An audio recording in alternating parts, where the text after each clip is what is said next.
Hello everyone, my name is Gimmie. I am here today with a simple goal to help you in the world of color and DaVinci Resolve.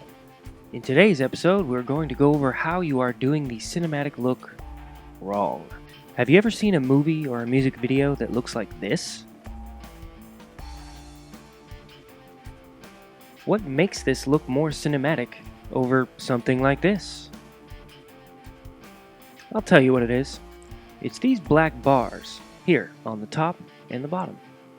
I want to talk about aspect ratios for a minute and how everyone is doing it wrong. Part of a colorist's job is to finish a film. Color is one of the last steps in the pipeline, so more often than not, you'll find yourself dealing with aspect ratios and reframing shots. In order to understand how these black bars showed up in the first place, we have to go back in time a little bit to the days of standard definition or 4:3. This looks more like a square because, well, televisions were square back in the day rather than rectangle like they are today. Now, if we put up the standard definition image on today's rectangle televisions, we get black bars on the sides, like this. But hey, we're supposed to be talking about black bars on the top and the bottom, not the sides. You are correct, we are. This is just a stepping stone to understand what the black bars are and how they came to be before we talk about how to properly achieve them. Just like standard definition footage on your rectangle screen produces black bars on the sides, footage with a different aspect ratio than your 16:9 screen will produce black bars on the top and the bottom. The black bars, top, bottom, and the sides are all a product of footage that doesn't fit your screen properly. We never had this problem of black bars until more people started buying 16:9 televisions and computer screens. In the theater, the screen is drastically bigger than the portion you're actually seeing. They have mechanical curtains on top, bottom, and sides that dynamically change according to what is going to be seen. If you watch a movie that's 16:9, the curtains move to a 16:9 ratio to fit the movie. If you watch a 2.39:1 film, the curtains will move again to fit that ratio. Computer screens and televisions don't have curtains blocking out the black bars that can appear if your ratio is anything other than what your screen is. Most cameras nowadays film in a 16:9 ratio, the same as your TV. So how do we get the black bars when the camera films the same as the television?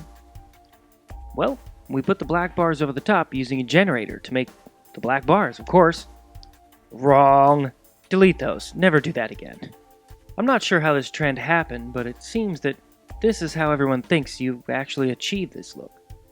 If I had to guess, I would say it started because most consumer cameras shoot in a 16:9 ratio, and people wanted the black bars, but their camera didn't have the options to shoot in another aspect ratio other than 16:9.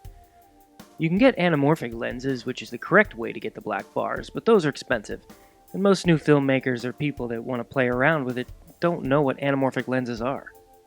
Not to worry though, because today I'm going to show you how to achieve this look the real way, if you don't have anamorphic footage. The first thing we're going to want to do is set up our project from the start to be an aspect ratio that is wider than it is taller. So here in our settings window, by clicking the cog icon in the bottom right, we can go to our timeline settings.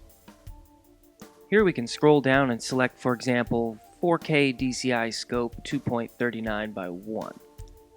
So this is a little wider than 16:9. Now you can see in our viewer here that our footage has black bars on the left and the right. This is because the 2.39:1 ratio we chose is wider than the standard 16:9. So next thing we'll do is scale up our footage until the black bars are gone on the sides.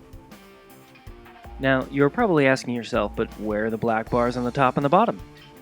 You can see here the outline goes above and below the viewable area. This is our so-called crop, or black bars. They're there. You just can't see them because the viewer has been scaled to our 2.39:1.